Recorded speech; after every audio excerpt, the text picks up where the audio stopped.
El tema que me han encomendado es la misión de los laicos en el mundo actual. Y yo le recuerdo un comentario de una señora intelectual que en un simposio de la Universidad Iberoamericana, tratando precisamente el tema de los laicos y el Concilio Vaticano II, decía que pues no hay una definición de laico, sobre todo cuando a veces nos preguntamos y respondemos, pues laicos son todos los bautizados que no están ordenados en algún ministerio. O sea, la protesta, la inconformidad es que como no son sacerdotes, ni diáconos, ni obispos, ni presbíteros, ni laicos, ni consagrados, entonces son laicos, ¿verdad? Pero no. Yo creo que aquí nosotros podemos empezar por recordar el Concilio Vaticano II. El Concilio Vaticano II, en 1962, convocado por el Papa Juan XXIII, tuvo la finalidad de traer vientos nuevos o abrir las puertas para que los vientos del Espíritu de Dios soplaran con un movimiento de renovación en la vida de la Iglesia.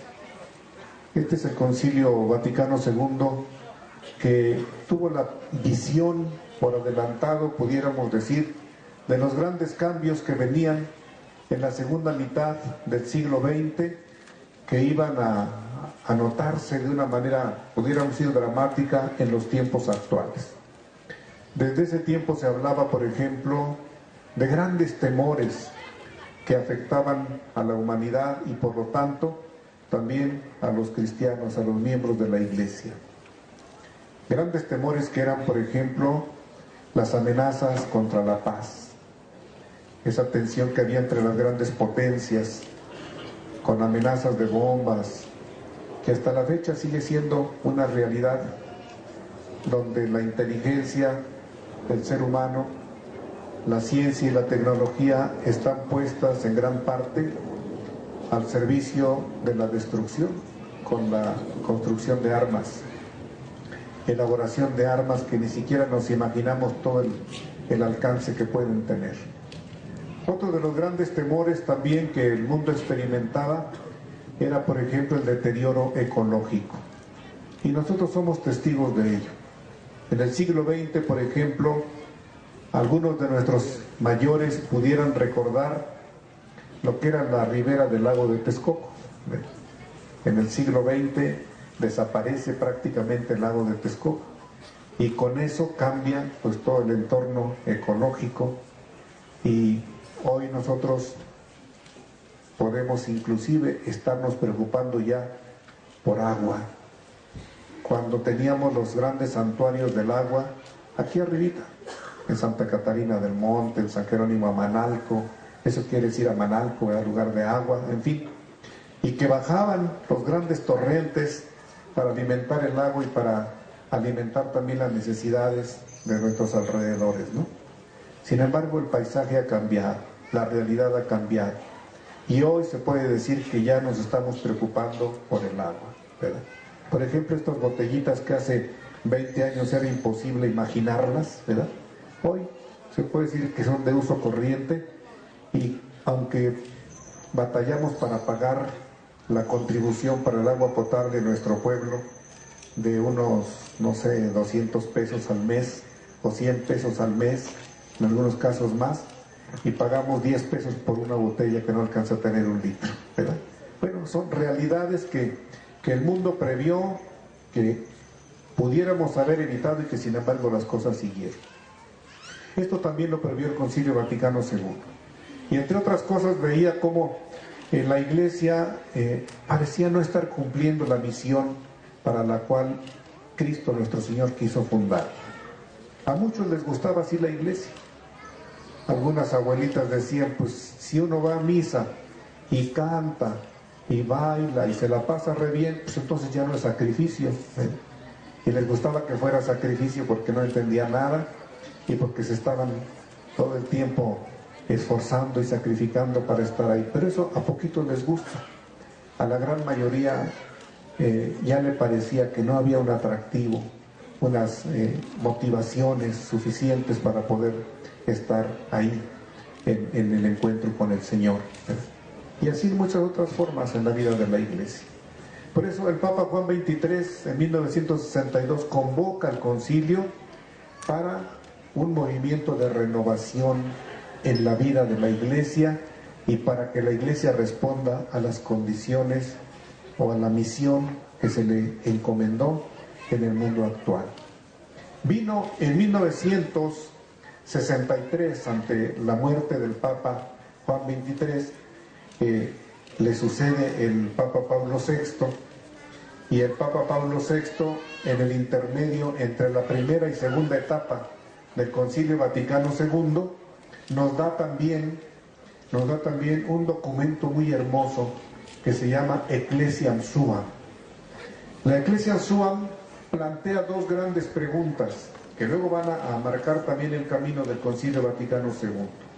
La primera pregunta es: Iglesia, ¿tú quién eres? Porque si uno desconoce su identidad, pues también fácilmente se pierde en el camino de la vida. Si uno reconoce su identidad, va a tener también muy claro cuáles cosas son importantes y cuáles no son tan importantes en el camino de la vida. Iglesia, ¿tú quién eres? Fue el primer planteamiento del Papa Pablo VI. Y la segunda pregunta: Iglesia, ¿para qué estás en el mundo? Lo cual nos habla de el ser de la Iglesia, la identidad de la Iglesia, pero también la necesidad de plantear cuál es la misión de la Iglesia, cuál es la vida de la Iglesia. Todo esto porque es muy importante que lo tengamos en cuenta como punto de partida, porque el Concilio Vaticano II, especialmente en Lumen Gentium y en Gaudium et Spes, nos va a definir la identidad y la misión de la Iglesia. Y cuando nos habla de la identidad de la Iglesia, utiliza distintas figuras para recalcarnos que la Iglesia es un sacramento de salvación. ¿Qué quiere decir sacramento?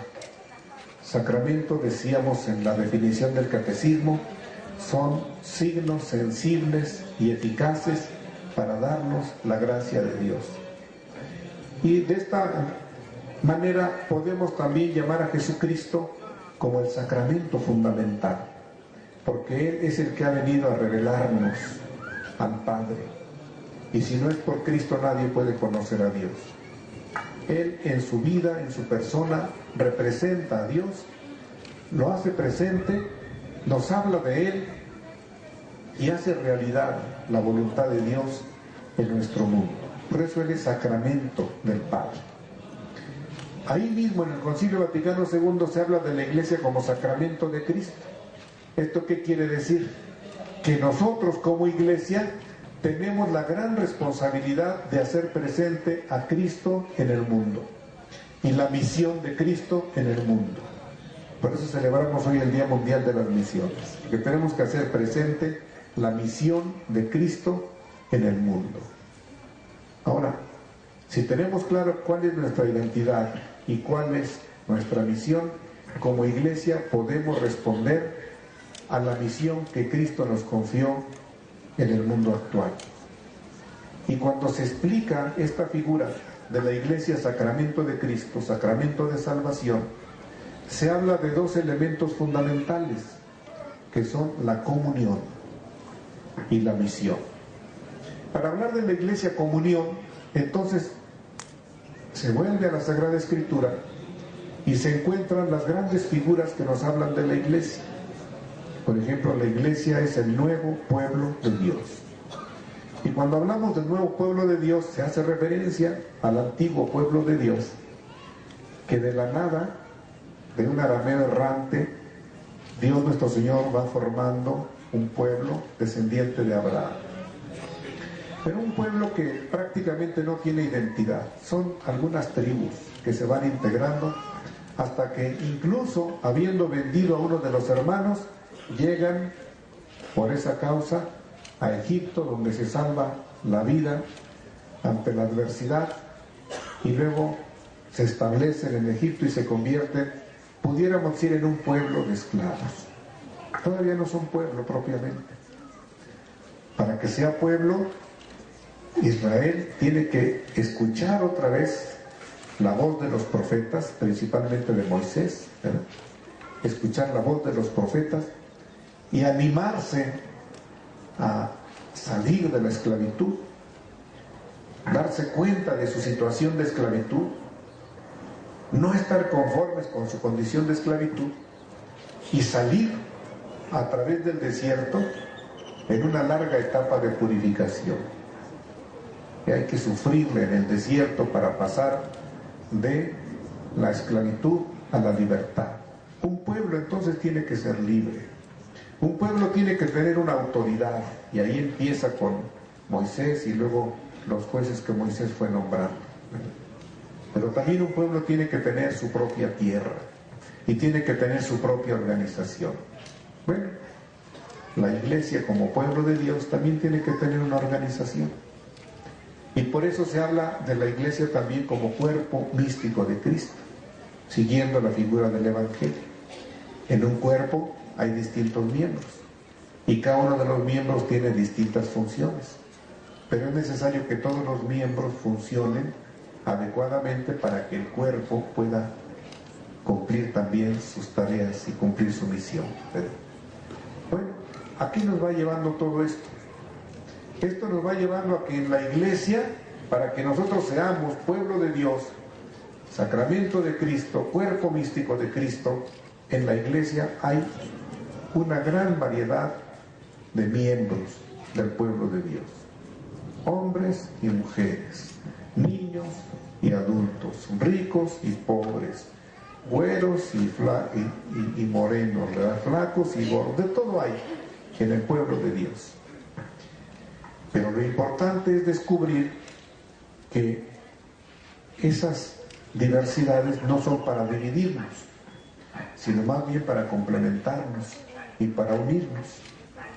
Y entonces aquí donde cuando se habla de la iglesia como pueblo de Dios, que debe estar debidamente organizado y debe tener toda la gran participación de sus miembros, es donde se empieza a hablar de ministros o participantes del sacerdocio ministerial y laicos como participantes del sacerdocio común. Entonces, aquí no hay una negativa en que unos son y otros no son. No, todos participamos del sacerdocio común porque somos parte del cuerpo místico de Cristo.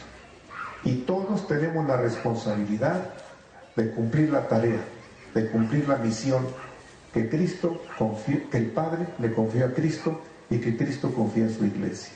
¿Cuál es esa misión? La salvación del mundo. ¿Y cuál es esa salvación del mundo? ¿Que nos vayamos todos al cielo? También, pero que mientras en este mundo vivamos como pueblo de Dios, vivamos haciendo presente el reino de Dios. Es decir, que la misión de la iglesia para ser sacramento de salvación no solamente es para que nos lleve al cielo, sino también para que nos haga vivir desde ahora esta condición de pueblo de Dios. Un pueblo que se salva porque la salvación en la mente de Cristo consiste en que el pueblo viva y que viva plenamente, que viva con dignidad. Esa es nuestra tarea, pudiéramos decir, como iglesia dentro del pueblo de Dios. Y aquí es entonces donde Lumen Gentium, cuando nos habla de este sacerdocio común y de este sacerdocio ministerial, nos dice que en realidad los ministros ordenados, hablemos del obispo, del presbítero y del diácono, hemos recibido este ministerio para ponerlo al servicio de que el sacerdocio común de los fieles alcance plenamente su misión. O sea, si pusiéramos nosotros esto como en una escala de valores, antes estaba en la punta de la pirámide el obispo, el presbítero, el diácono, las monjitas y al último los laicos. Si nosotros vemos este esquema que nos plantea el Concilio Vaticano II nos habla en primer lugar de un pueblo, donde hay distintas personas, pero todos con los derechos y obligaciones. Nos habla de un cuerpo místico, en el que hay distintos miembros, pero todos necesarios los unos para los otros. Y cuando nos habla del sacerdocio ministerial nos dice, está al servicio de la santificación del pueblo de Dios. Entonces esa pirámide como que desaparece. Ya no está hasta arriba en el trono el papa, el obispo, el presbítero, ¿verdad? Y en la base el laico. No, se trata de una unidad orgánica de la que nos habla el Concilio Vaticano II. Y esa unidad orgánica nos habla, como decía Juan Pablo II en Mulieris Dignitatem, que hay que somos distintos en cualidades, pero iguales en dignidad. Así en la Iglesia pudiéramos ser distintos en ministerios, en dones y en carismas, pero iguales en dignidad, como miembros del pueblo de Dios. Que unos seamos ministros ordenados, eso es para servicio de la santificación del pueblo de Dios, que tiene también este triple ministerio en el mundo: enseñar, santificar y regir al pueblo de Dios. Ese mismo ministerio es el que nos corresponde a nosotros los pastores, en función de que el pueblo de Dios alcance su misión. O sea que estamos al servicio de la identidad y de la misión del pueblo de Dios. ¿Y quiénes forman el pueblo de Dios? Laico quiere decir miembro del pueblo. Entonces, el término laicos es precisamente lo que nos habla de los miembros del pueblo de Dios. No existe entonces esa escala en la pirámide. Existen diversas funciones y diversos ministerios. Y si queremos todavía mirarlo así, también los ministros ordenados puestos al servicio del pueblo de Dios. Bueno, esto es lo que nos vino a dar el Concilio Vaticano II, especialmente en Lumen Gentium y en Gaudium et Spes. Pero en Lumen Gentium en concreto, cuando nos habla de la Iglesia Pueblo de Dios, especifica cuáles son las funciones, por ejemplo, del obispo, como sucesor de los apóstoles, puesto al frente de una porción del pueblo de Dios, para que juntamente con los presbíteros facilite que el pueblo de Dios cumpla su misión, enseñando, santificando y rigiendo al pueblo de Dios.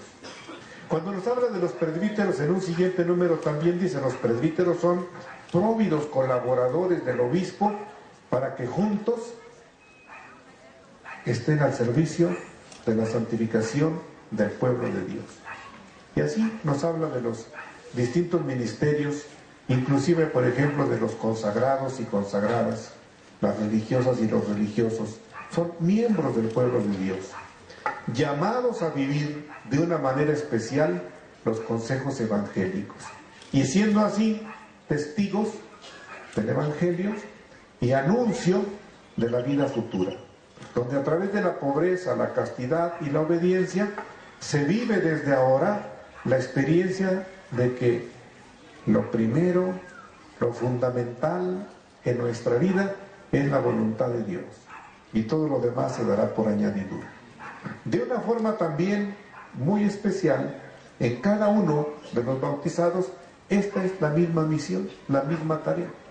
Por eso en el siguiente número, cuando nos habla el Concilio Vaticano II en Lumen Gentium sobre la vida y misión de los laicos, nos dice, en primer lugar, que debemos ser considerados igualmente miembros del pueblo de Dios, igualmente llamados a la santidad, igualmente convocados para realizar la misión de Cristo, juntamente con los ministros ordenados. O sea, habla de la misma dignidad y del mismo lugar y de la misma tarea como miembros del pueblo de Dios. Pero también especifica, hay algunos espacios donde los laicos tienen una misión especial, y estos pudiéramos decir, se generalizan hablando de los quehaceres temporales, a veces se llaman seculares también, o sea que tienen que ver con la vida de cada día en la comunidad.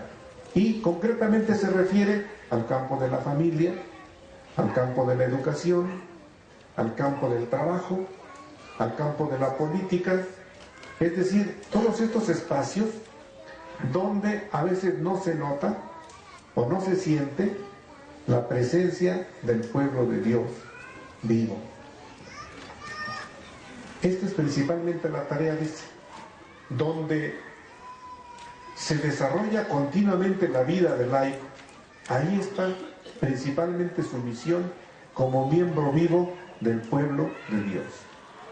En esto algunas veces también los sacerdotes, por ejemplo, tenemos que ayudar en la orientación, por ejemplo, de la pastoral familiar, pero la tarea fundamental es de ustedes, padres de familia, novios, ¿verdad?, esposos, familia en general, ¿verdad? A veces también nosotros tenemos que incurrir en el campo de la educación. Por ejemplo, hay unos sacerdotes que son maestros o tienen escuelas a su cargo, en fin, pero esta es como una tarea, pudiéramos decir, complementaria. La misión fundamental en el campo de la educación les toca a ustedes. Hay también espacios como, por ejemplo, la comunicación, donde algunos sacerdotes se especializan y conocen bastante de medios de comunicación masiva y de redes sociales, etcétera. Pero el campo propio de este espacio de la comunicación es de los laicos. Y así pudiéramos ir viendo el campo del trabajo, el campo de la política. Esto es lo que fundamentalmente les corresponde. Y esto aquí es muy importante señalarlo, porque la mayoría de ustedes se sienten laicos comprometidos, pero yo creo que la mayoría de ustedes no está trabajando ni en la familia, ni en la economía, ni en la política, ni en la educación, ni en los medios de comunicación como laicos cristianos. En la familia, pues son padres de familia, la gran mayoría. Pero en todos estos campos que les son propios, que les son específicos, es necesario recalcarlo, decirlo muy claro, que fundamentalmente a ustedes les corresponde estos campos. Yo les preguntaría, ¿quién de ustedes, por ejemplo, está trabajando en el campo de la política? Levante la mano. Parece que no hay ninguno. ¿Quién de ustedes está trabajando en el campo de la educación? Maestros o empresarios de escuelas, por ejemplo. Unos poquitos, ahí la llevamos, más o menos. ¿Quién está trabajando en el campo de los medios de comunicación social? Uno, ¿verdad? Y así podríamos seguir buscando. ¿Quién está trabajando en el campo de la economía, por ejemplo, líder de algún sindicato, organizador de alguna empresa, etcétera? ¿Quién? La gran mayoría estamos trabajando ¿en qué? En la liturgia, en la catequesis y en la pastoral social civil urbana. Levanten la mano los de la liturgia, por ejemplo. ¿Quiénes de ustedes participan en liturgia? Son poquitos. ¿Quiénes de ustedes participan en la catequesis? ¿Quién trabaja en la pastoral social? Ya son más poquitos, ¿verdad?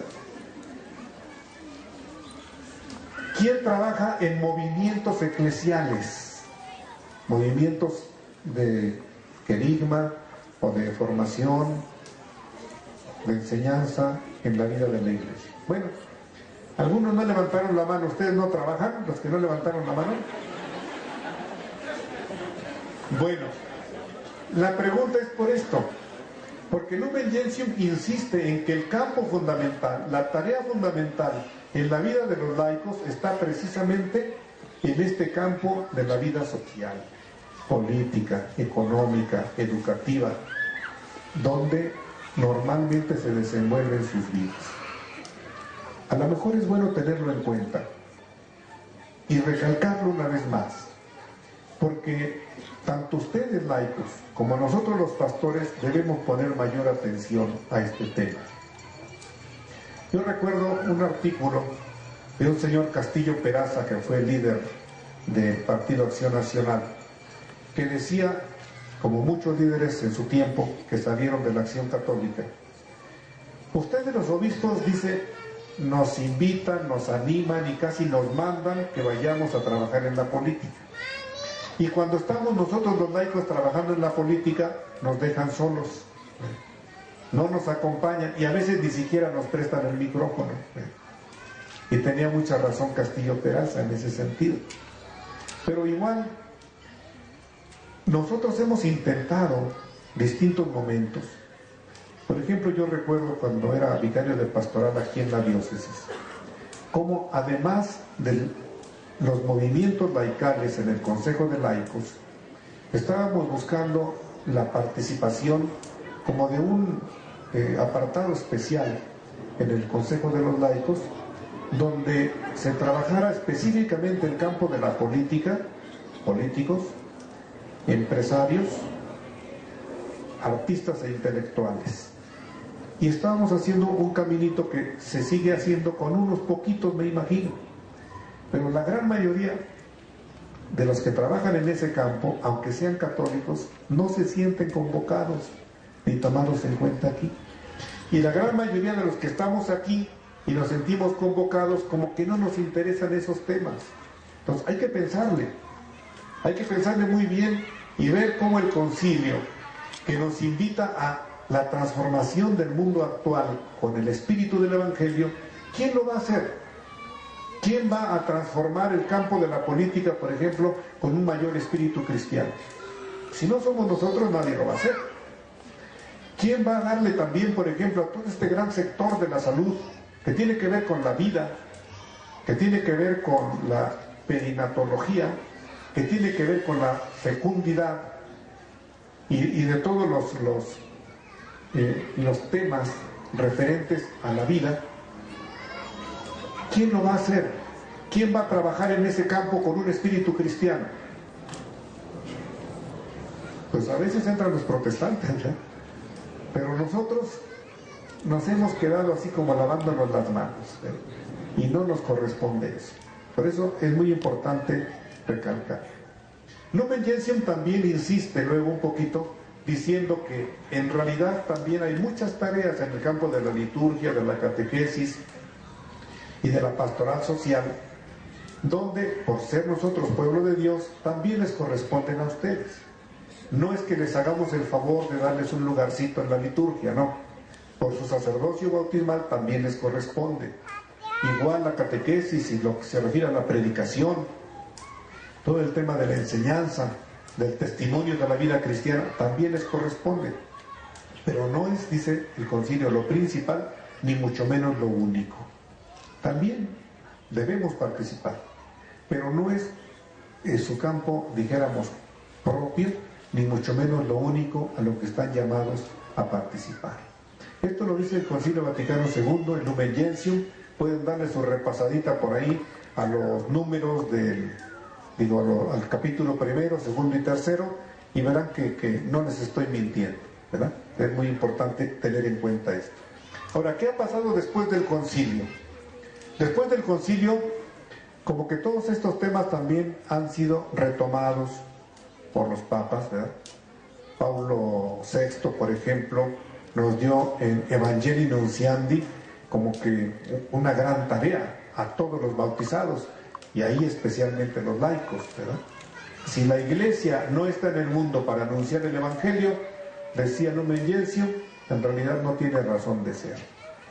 Y así, paso a paso, en el magisterio latinoamericano, por ejemplo, en Puebla, se habla de la tarea de la iglesia y por tanto de la tarea de los laicos como la evangelización en el presente y en el futuro, decía, de América Latina. Estamos en 1979. La misión, la tarea de la iglesia es la evangelización en el presente y en el futuro de América Latina, decía los documentos de Puebla. ¿De quién es esa tarea? La evangelización en el presente y en el futuro de América Latina. Nada más de los misioneros, así, entre comillas, ¿verdad? Nada más de los ministros ordenados, pues de todos los miembros del pueblo de Dios. En realidad nos toca a todos. Esas son las tareas fundamentales, ¿verdad? Si seguimos nosotros, por ejemplo, con este magisterio latinoamericano, en 1992, por ejemplo, Santo Domingo nos dice que la tarea de la iglesia es la nueva evangelización como promoción humana y cultura cristiana. Es decir, aquí otra vez volvemos al tema de la dignidad humana y la promoción humana en todos sus campos, como es la vida, como es la familia, como es la cultura, como es la ciencia, etc. ¿A quién le toca todo este trabajo evangelizador?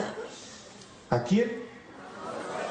A todos los bautizados, pero principalmente a los laicos. Esa es la tarea, en el presente y en el futuro de la vida de la Iglesia. Esa es la tarea de los laicos, y acompañados siempre por los pastores, ¿verdad? Bueno, Aparecida en el 2007, que es lo que tenemos más reciente, y que todos ustedes, generación de hoy, nativos del siglo XXI, ¿verdad?, conocen con Aparecida, es que la tarea de la Iglesia es convocar y formar discípulos y misioneros de Jesucristo para que nuestros pueblos en Él tengan vida. Y aquí con este tema del discipulado nos abre un gran campo. Fíjense cómo la mayoría de las veces, por lo menos antes de que esto se diera en el Concilio Vaticano II, nosotros decíamos, por ejemplo, bueno, a mí me toca ir a misa los domingos, me toca bendecir mi casa, enseñarle a mis hijos más o menos la doctrina, pero hasta ahí ya cumplí. Y se hablaba de muchos creyentes, pero de pocos discípulos de Jesús. Es más, yo creo que a pocos se nos había ocurrido alguna vez el decir, yo soy discípulo de Jesús. Pensábamos en discípulos como los 12 de que nos habla el Evangelio, a veces inclusive abierto a los 72 de que habla el Evangelio, pero discípulos de Jesús. Díganme ustedes, por ejemplo, ¿quién se ha despertado cada día con la conciencia de decir, yo soy discípulo de Jesús? Levanten la mano. Yo soy discípulo de Jesús. Otra, yo quiero ser discípulo de Jesús. ¿Quién se levanta con ese propósito? Bueno, ya somos más, ¿verdad? Ahora les preguntaría a todos ustedes que estamos aquí ya, todos mayorcitos, después de hacer la primera comunión, ¿verdad? Hace 5 años, recuerden así, cierren sus ojitos y acuérdense de dónde estaban hace 5 años. Hace 5 años, yo por aquí andaba en Teotihuacán, ¿verdad? Pero acuérdense, hace 5 años, ¿a quién se le ocurría sentirse llamado a ser discípulo de Jesús? ¿Quién decía, yo soy discípulo de Jesús, yo debo ser discípulo de Jesús? Hace 5 años.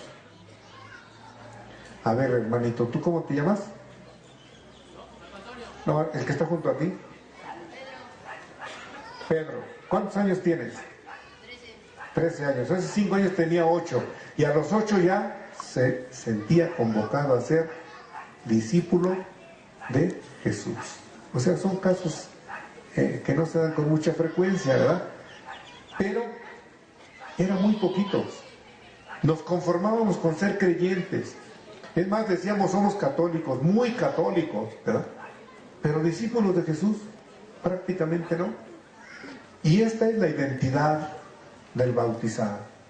Y esta es la identidad fundamental del laico, ahora y para el futuro. Ser discípulo de Jesús. Pero como ser discípulo de Jesús trae consigo el dar testimonio de Él, entonces significa también ser misioneros de Jesucristo. ¿Quién se siente misionero de Jesucristo? 1, 2, 3, 4. Pues casi todos, qué bueno. Discípulos y misioneros de Jesucristo. Esta es nuestra misión, esta es nuestra tarea. Pero eso, ¿cómo lo tenemos que hacer? Tenemos que hacerlo de manera organizada. Pero eso, fíjense cómo el día de las misiones, el día de hoy, nos da una gran luz. Cuando en el Evangelio, por ejemplo, el Evangelio de San Mateo, porque en el misal parece que viene el de San Marcos, pero el Evangelio de San Mateo dice, estando Jesús en lo alto del monte en Galilea, allí en lo alto reunió a los discípulos Y les dijo, como el Padre me envió, así yo los envío a ustedes. Me ha sido dado todo poder en el cielo y en la tierra. Así yo los envío a ustedes. Vayan y bauticen a todos, enseñándoles a hacer todo lo que yo les he enseñado. Ahora, ahí podemos decir, bueno, estaban los 12, se los dijo a ellos. Pero en realidad, cuando Jesús tiene ahí a los 12, se está refiriendo a todos los discípulos del mundo, de todos los tiempos. Y a todos los discípulos nos está diciendo, vayan y enseñen a toda criatura lo que yo les he enseñado. Y bauticen. ¿Por qué? Porque ir y enseñar a toda criatura significa que esta misión no tiene límites. Es universal, para todos los tiempos, para todos los lugares. Ustedes vayan y hagan discípulos. Hacer discípulos es la gran tarea. El Papa Francisco, en la carta para este Domingo Mundial de las Misiones, nos decía que ese gozo que hemos experimentado por la fe no podemos quedárnoslo para nosotros mismos, tenemos que compartirlo. Y nos habla cómo las misiones no es solamente dar una cooperación el Domingo Mundial de las Misiones. Dice, el mes de las misiones inclusive debe servir para despertar la conciencia misionera en todos los bautizados. En nuestras parroquias, por ejemplo, que se busque la manera de que los bautizados nos sintamos convocados a ser misioneros. Yo preguntaría, por ejemplo, ¿en qué parroquia se ha hecho esta semana o este mes, un día para reflexionar en la vocación misionera de la iglesia y de cada uno de los bautizados? Díganme en qué parroquia. En las que yo conozco, en ninguna. Las que están en mi diócesis, por lo menos, creo que no hicimos ninguna. Pero lo primero es despertar esa conciencia misionera. ¿Y cómo la vamos a despertar si nadie nos lo dice? Si estamos muy tranquilos diciendo que los misioneros están por allá en tierra extranjera. No, hay que despertar. Ahora, díganme también, por ejemplo, en este mes, ¿en qué parroquia se hizo oración especial por la vocación misionera de la iglesia? Por ejemplo, hora santa misionera durante estos jueves. Ya tenemos más. Misa por las misiones. Pues también ya son un poquito menos, ¿verdad? Entonces, porque esta es una tarea que tenemos que fomentar cada día. Tenemos que trabajar para que nos caiga el 20 de que nuestra misión es ser discípulos y misioneros, ser testigos del Evangelio. Y no solamente los 12 que Jesús eligió y envió ahí en el monte de Galilea, sino todos los que a través de ellos también hemos venido a llamarnos discípulos de Jesús. Esta es la síntesis que nos hace aparecer: ser discípulos, ser misioneros. Siguiendo lo que dijo el Vaticano II, un obispo, discípulo y misionero. Un presbítero, discípulo y misionero. Un padre de familia, discípulo y misionero. Un maestro, discípulo y misionero. Un líder sindical, discípulo y misionero. Un presidente municipal o diputado o presidente de la República, discípulo y misionero. Esta es la misión de los laicos. Esta es la tarea de los laicos. Esta es la encomienda que el Señor nos ha dado a todos y cada uno de nosotros. Y también pudiéramos decir en nuestros ratos libres, y a lo mejor aquí me va a castigar el vicario de pastoral, ¿verdad? En nuestros ratos libres también liturgia, catequesis y pastoral social, ¿verdad? Porque primero es la obligación y luego la devoción. En cambio nosotros primeramente liturgia, catequesis y pastoral social, y en cuanto podamos, tenemos que poder, el acompañamiento en las distintas tareas que les son propias, que les son específicas a los laicos en el mundo actual. Bueno, hay muchas cosas más que deberían decirse. Yo les confieso mis pocos alcances, pero eso es lo que he querido compartirles. Si hay algún comentario, alguna pregunta, alguna duda, tenemos exactamente 12 minutos o algo así, 10 minutos para terminar. Si hubiera algún comentario, alguna pregunta, alguna duda.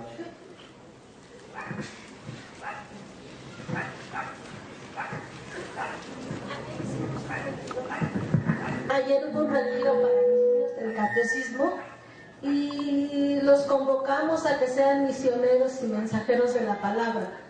Y yo como catequista quisiera saber cómo promover eso y cómo educarlos para que lleven el mensaje en donde estén.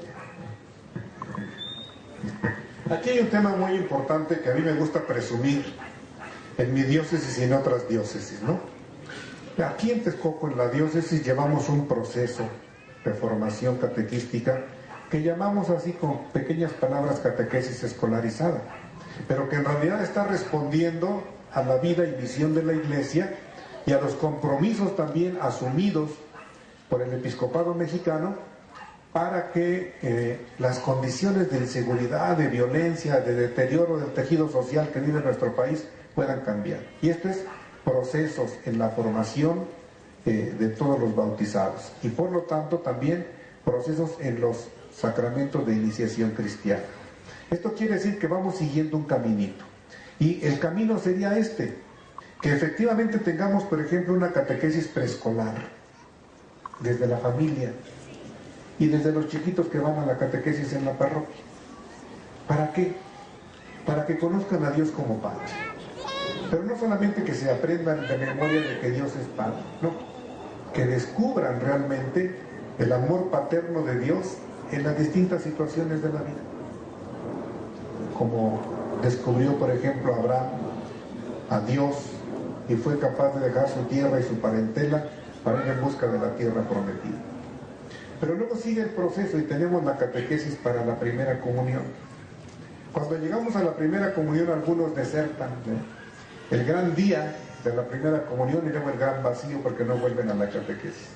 Pero si los preparamos bien, a la catequesis uno debe llegar, de la primera comunión, uno debe llegar enamorado de Jesús.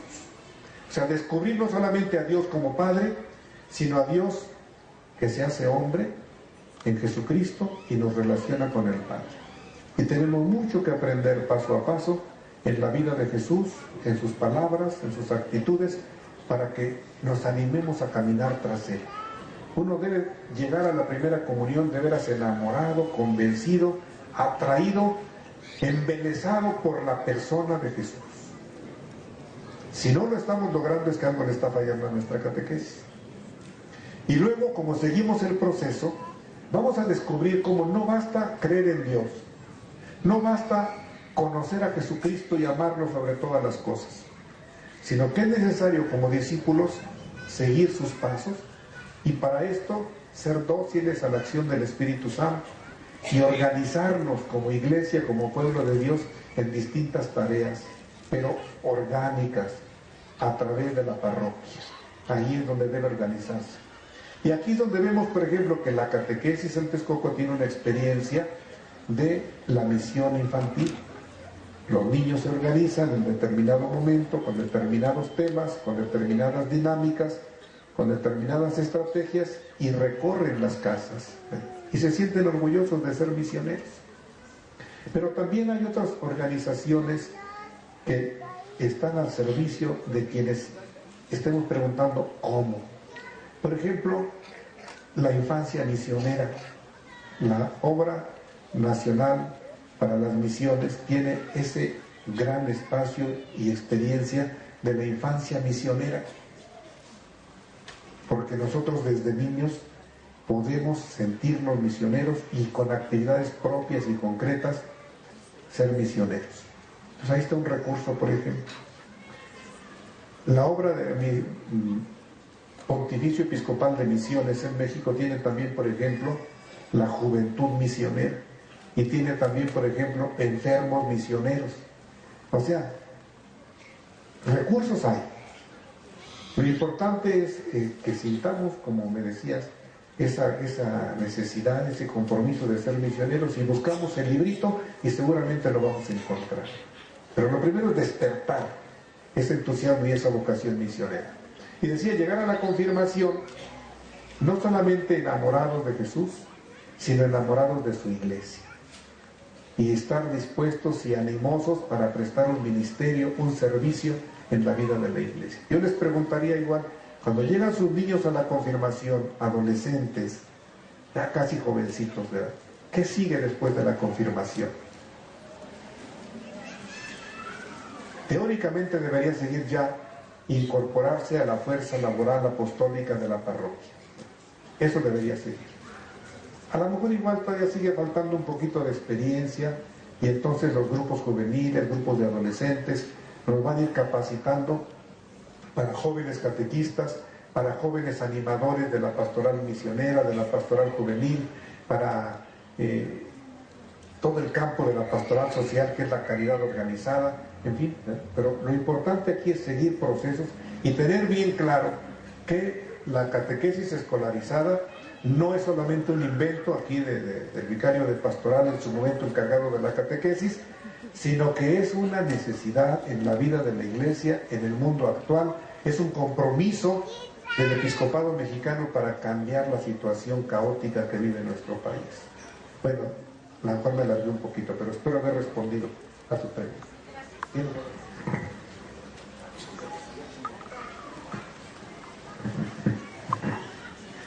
Bueno, también esa pregunta en lo que fuimos convocados, ¿no? De que anunciar el evangelio a la sociedad, ¿no? Por ejemplo, yo estaba asistiendo en la escuela de mi hija, a un curso de desarrollo comunitario, y yo les quise hablar, quizás no sé si no era ese momento, pero la gente yo la noto así cerrada, no quiere oír. Yo le quise dar a la persona que estaba dando ese tema, y como que me hizo a un lado, ¿sí? No quiere oír, no quiere entender, no quiso escuchar nada de Dios, me cayó. Ajá. Y entonces digo, hay que anunciar el evangelio, ¿no? Y en eso, en la sociedad, ¿cómo se le podría hacer más para tener ese espíritu? Hay dos cosas aquí, dos cosas. Primero, que toda misión debe ser comunitaria, debe ser eclesial. O sea, aquí uno solito, la verdad, ni puede ni debe. Muchas veces lo queremos hacer solitos, y a lo mejor tenemos ciertos éxitos, pero no es por ahí el camino. ¿Qué quiero decir con esto? Que la parroquia donde está tu escuela debe organizar de alguna manera la participación, ¿verdad? O sea, debe ser orgánica. Es lo que decía Castillo Peraza: nos mandan a la política y nos dejan solos. Te mandamos a la escuela y te dejamos solo. No, hay que organizarnos. Y en la legislación actual hay muchas posibilidades. Por ejemplo, el Consejo de Padres de Familia, que está aprobado por la ley actual de educación, permite que ahí los padres de familia se puedan organizar y puedan influir de alguna manera en estos temas. Pero otra cosa también, además de estar organizados, el otro tema es que la gente de hoy ha tenido suficientes discursos. No necesita palabras, necesita testimonios. Y entonces nosotros también tenemos que predicar con el ejemplo, y aunque no nos quieran oír a la primera, nos pueden ver. Y si nuestro testimonio es cristiano, es diferente, van a llegar a preguntar: ¿y por qué? ¿Y cómo le haces? Entonces, dos cosas: es comunitario, la misión es comunitaria, y es más que de palabras, del testimonio.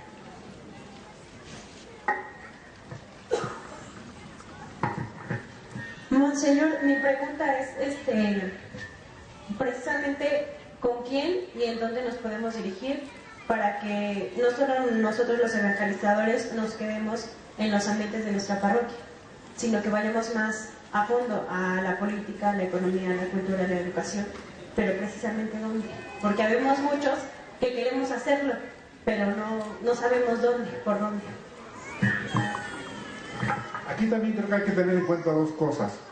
Primero, a través de un movimiento, tú conoces el Evangelio, conoces a Jesús, te enamoras y te comprometes con Él.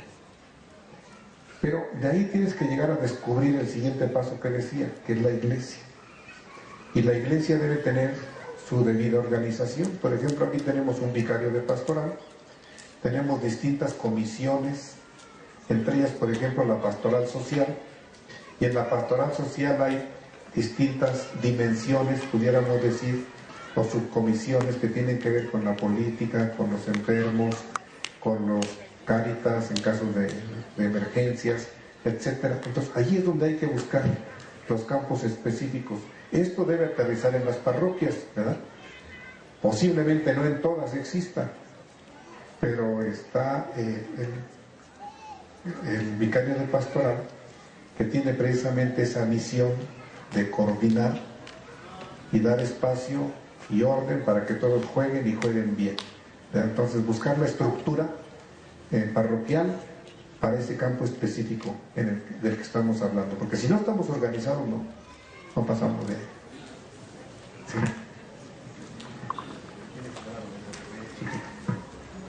Monseñor, más que nada yo quisiera hacerles una sugerencia con el campo de los niños.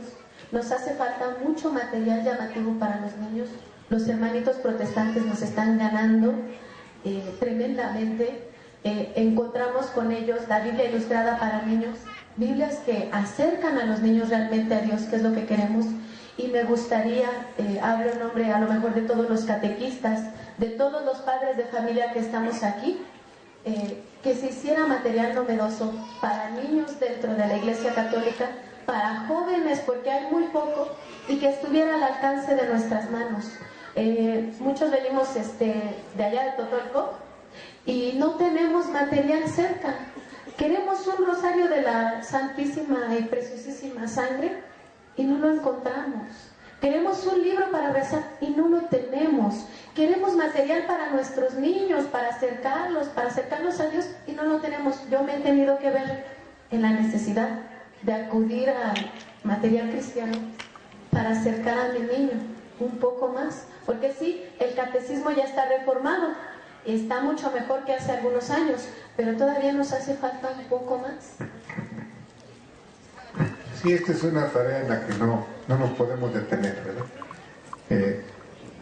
Estaba escuchando en la mañana un comentario en el radio donde dicen que si la computadora se llama computadora, se llama computador, ¿ya? Y las mujeres dijeron, tiene que ser masculino, debe ser computador. ¿Por qué? Porque apenas tienes uno y te das cuenta de que si te hubieras esperado un poquito podrías tener uno mejor. Bueno, por el avance permanente que tiene la tecnología, ¿verdad?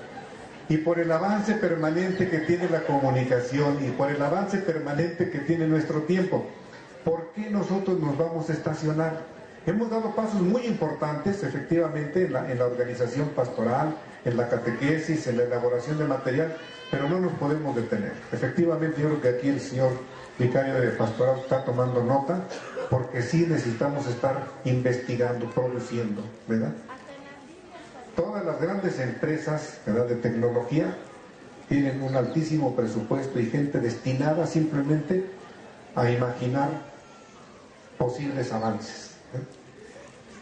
Entonces, en este mundo vivimos.